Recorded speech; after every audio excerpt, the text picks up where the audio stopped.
Now in this video, we'll discuss about Freundlich adsorption isotherm. What is this Freundlich adsorption isotherm?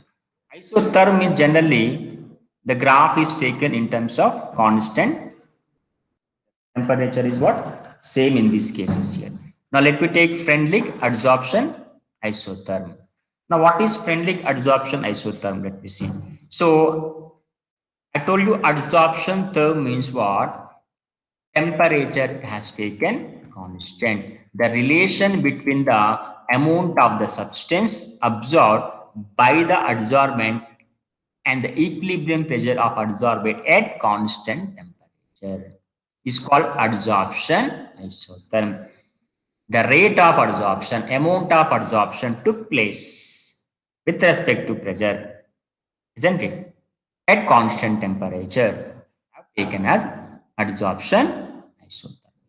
Now let me take here what?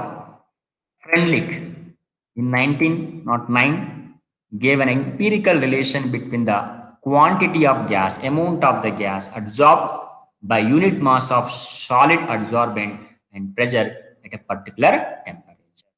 He has taken how much amount of gas adsorbed on the surface of given unit mass of adsorbent with respect to pressure at constant temperature. He developed some graphs. They are called Freundlich adsorption isotherm. Now let me see adsorption isotherm. Rate of adsorption, x by m is nothing. X is what? Mass of the gas adsorbed. X is nothing but is called mass of the gas. Mass of gas, nothing but what? Adsorbate. Adsorbate.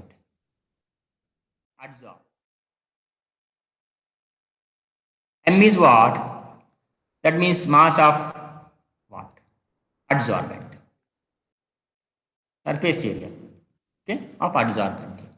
With respect to pressure, at constant temperature, with increasing the pressure, when you increase the pressure, the rate of adsorption also increased like that. At certain pressure, at this pressure, the rate of adsorption saturated here does not changing.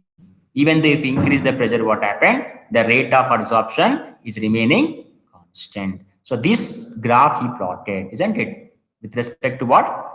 Rate of adsorption and pressure. And this pressure at which after this pressure, further adsorption is not taking place. Therefore, it is called saturated.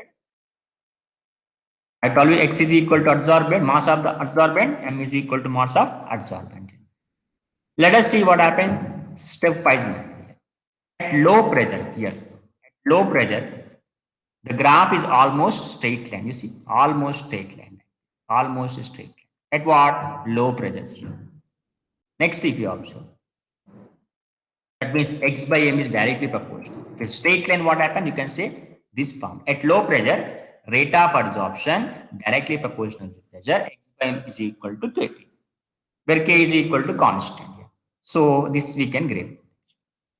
Next, if you observe at high pressure here, the graph is become parallel like this here. If you observe this one, parallel. Pressure axis X indicating there is no change, constant value, that is no further change with increasing pressure. That means there is no dependency of rate of adsorption with pressure, independent. Now what can I say? Rate of adsorption independent to what? Pressure. Now X by M is equal to what? Constant. Otherwise, P to the power of 0 is equal to 1. Unity. So rate of adsorption is independent. So at high temperature, rate of adsorption is independent to pressure. At low pressure, rate of adsorption is what? Directly proportional to what here? Isn't it? Pressure. Now let me take the third condition. This will we can take. X by M is equal to K into P to the power of 0. That will be what? K only. This one only. So now finally what happened? Intermediate. Medium conditions, neither low nor high conditions. In that case, what happened? This you are going to get. Slope you are going to get. A positive slope. Curve you are going to get like this.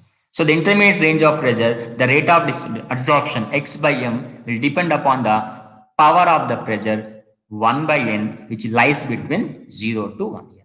So let me see this one. X by m is directly proportional to P to the power of 1 by n, where n always should be greater than 1.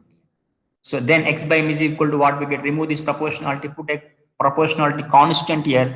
Then x by m, rate of adsorption, is equal to k into pressure P to the power of 1 by m. So we got three equations better. One is what? X by m is equal to what? Kp. One is x by m is equal to k. Other is x by m is equal to kp to the power of 1 by n, where n is equal to greater. This is for what? Low pressure. This is for what?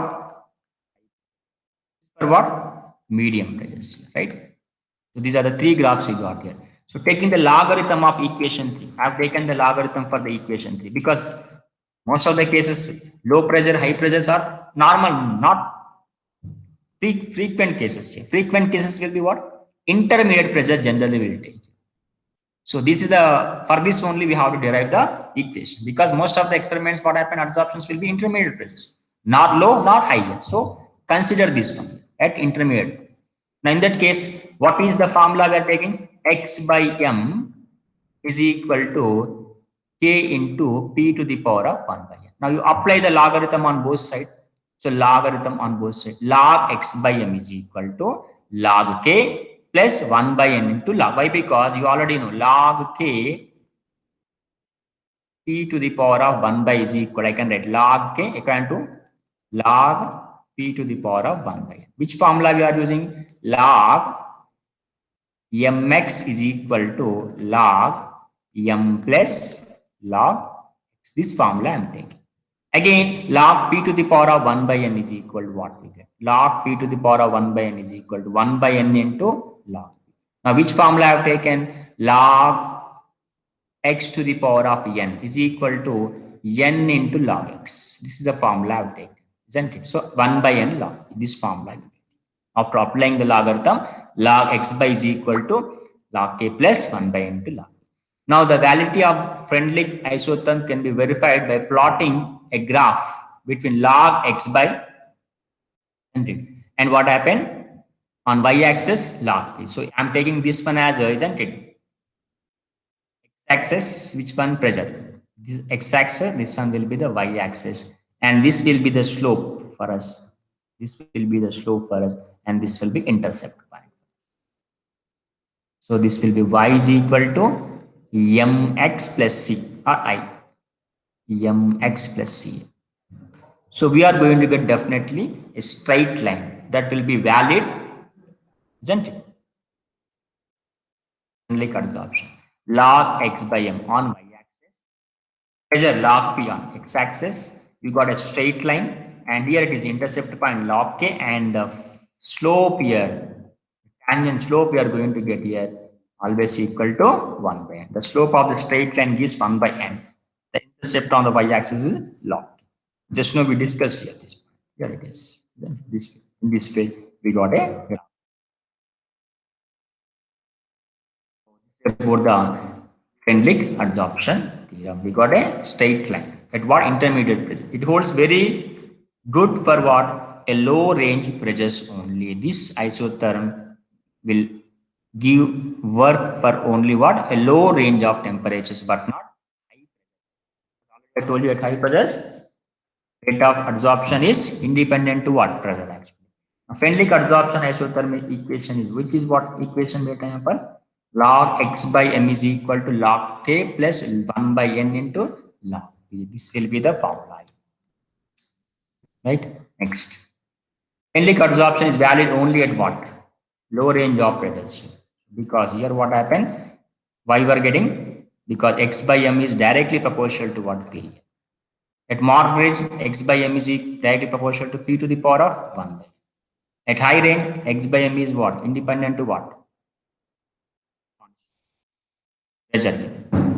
So that is the reason low range, because directly proportional, low range it will work.